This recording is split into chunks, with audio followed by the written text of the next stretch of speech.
কয়েক দশকে সিন্ডিকেটের অভিশাপ থেকে কোনোভাবেই মুক্ত হতে পারছে না সাধারণ মানুষ। বাজার সিন্ডিকেটের কাছে জিম্মি সব শ্রেণীর মানুষ। চাল, ডাল, ভোজ্য তেল, ডিম, মাছ, মাংস সবকিছুর দামে আর্থিক চাপ সামলাতে কষ্ট হচ্ছে ভোক্তার।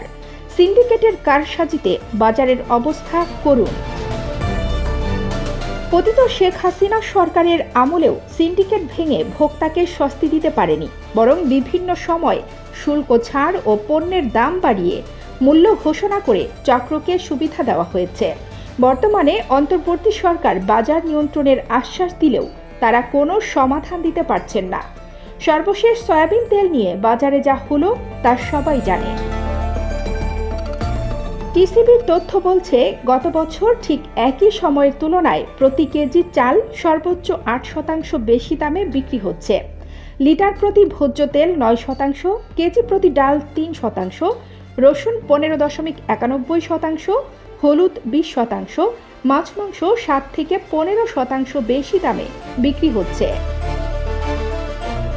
বাজার নিয়ন্ত্রণে সরকারের কিছু নীতিগত সিদ্ধান্ত নিতে হবে। বিগত শেখ হাসিনা সরকারের কাছে ভোক্তা কোনো সুফল পায়নি। গণ অভ্যুত্থানের ভেতর দিয়ে প্রতিষ্ঠিত এই সরকারের কাছে মানুষের প্রত্যাশা বেশি। মানুষ চায় দ্রুত কিছু পরিবর্তন আসুক।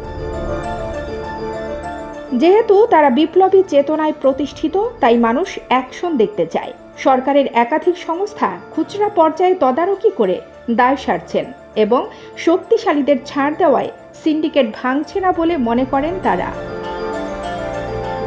সিন্ডিকেটের সক্রিয় সদস্য কারা তা সরকারকে আগে বের করতে হবে।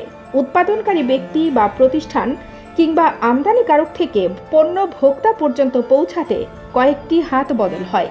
এই পর্যায়ে যারা শক্তিশালী ও যাদের প্রভাব বেশি, তারা তাদের নিজের স্বার্থে শক্তি ব্যবহার করে পণ্যের দাম বাড়ায়। অনেকে বলছেন, বাজারে সিন্ডিকেট ধরতে সরকারকে গোয়েন্দাগিরি করতে হবে। যেসব বাজারে সিন্ডিকেটের গন্ধ পাওয়া যায়, যেমন চাল, পেঁয়াজ, তেল এবং চিনি সহ বিভিন্ন নিত্যপণ্যের বাজারে পরিষ্কারভাবে মনে হয় কিছু একটা আছে, সেসব বাজারেই হাত দিতে হবে।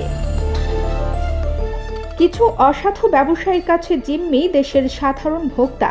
সরকারও জানে কারা কোন পণ্যের দাম বাড়াচ্ছে, কি পন্থায় বাড়াচ্ছে। লাগাম দৃশ্যমান, টান দিলেই সব ঠিক হয়ে যাবে।